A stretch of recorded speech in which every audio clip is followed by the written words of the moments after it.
Jeg ved ikke, hvad fanden der sker her. Jeg er bare meget ked af, at hele blev sådan noget.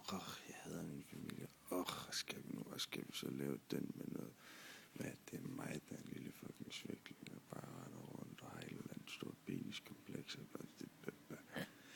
Alt det er jeg simpelthen ret så ked af. Men sådan er det bare.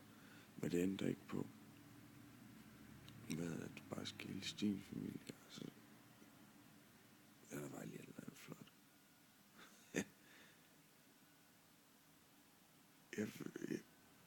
Jeg kan bare ikke se, hvorfor jeg skal gøre stress.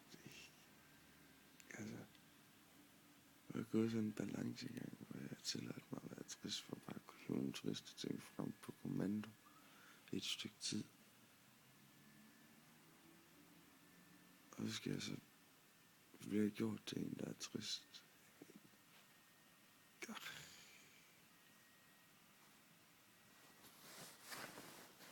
Men så bliver jeg jo trist, altså.